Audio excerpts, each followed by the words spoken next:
Hello again, and welcome to this short presentation on throwing in early years settings. Today we're going to look at the reasons that children might throw and what we can do to reduce throwing behaviour, for example by finding safer, rewarding alternatives, teaching empathy or teaching consequences. Now, many children go through stages of throwing. In fact, it's a natural part of their physical development, learning to fling an object through space at a target. Our ancestors needed throwing skills to survive, and since then we've created a range of games and activities which require us to throw one object at another. However, some children can become stuck in their throwing phase, and this can place them and others at risk of harm. It can also be really distracting and frankly annoying for the people around them. Our job as teachers, caregivers, supporters, etc., is to try and analyse the reasons for this and help them move through their phase of throwing. Remember, all behaviour is a form of communication. There are a number of reasons that a child in an early years setting engages in an excessive or challenging amount of throwing. It could be that their throws are being positively reinforced by adult attention, that they're gaining sensory stimulation, that they're enjoying testing the boundaries and reactions of others in their preschool, or that they have an excess of energy that they need to get rid of. Behaviour is like an iceberg. What we see above the surface, the throwing in this case, is being propped up by loads more going on underneath the surface. Depending on the reasons that a child throws, the following games and activities might be more or less effective. This is why it's so important to consider why a child in an early years setting is throwing. For example, if a child is restless and needing to create their own opportunities for physical activity, we need to look at giving them safer alternatives. One great way to do this is by creating an indoor or outdoor obstacle course. This involves us setting up an obstacle course using cushions, tunnels, and other safe materials. As children navigate the course, they are using up their excess energy while also developing their spatial awareness and control over their movements. Another great alternative activity is a target practice game, and this involves us setting up a safe target area, like a designated box or hoop, or marks on the wall, and providing children with soft balls or beanbags. As we encourage them to throw objects into the target area, we're helping children focus their throwing impulses in an appropriate and controlled manner. Some children that engage in excess throwing are in a phase of learning about their senses. In this case, how their body feels when they use it and what effect they have on the world. Children such as this will benefit from being given alternative opportunities for sensory stimulation.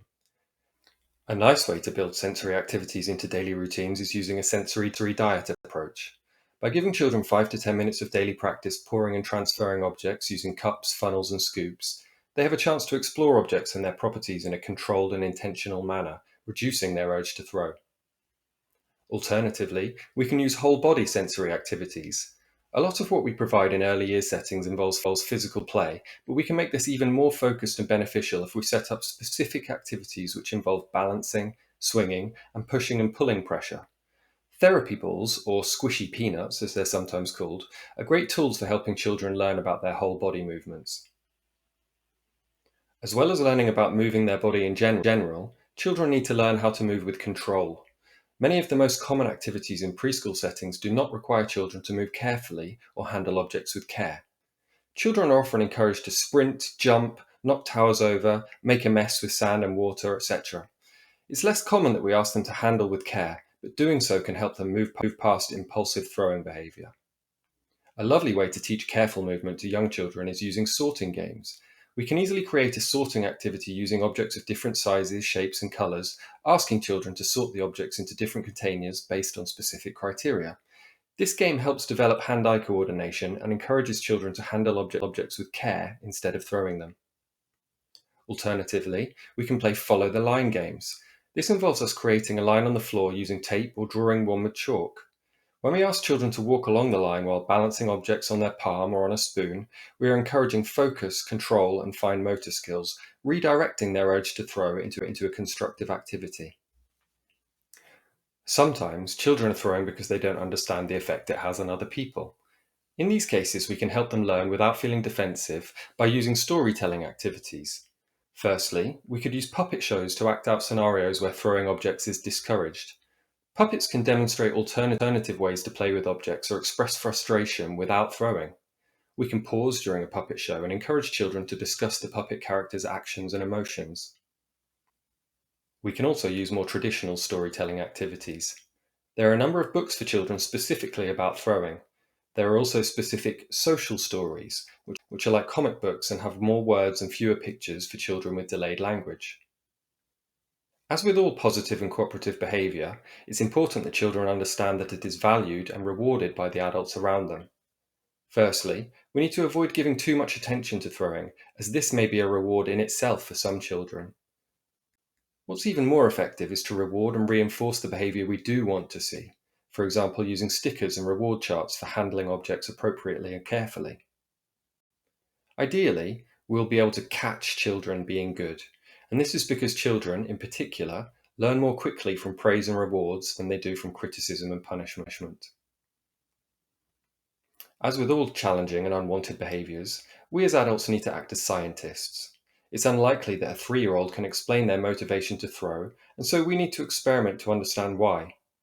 Are they throwing objects because it meets a sensory need? Is throwing being unintentionally rewarded? Will target practice help them secure throwing skills and move on? Do they simply need to be given an alternative? These are all questions we can answer by experimenting with games and activities in our preschool settings. And finally, let's not forget about safeguarding. Challenging behaviours in young children can sometimes indicate an underlying safeguarding need.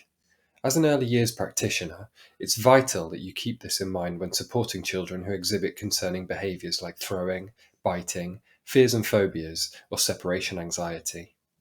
Remember, all behaviour communicates an unmet need. Take time to understand the possible function of the behaviour and what the child may be trying to communicate through their actions. Could the behaviour be a reaction to feeling unsafe or vulnerable in some way?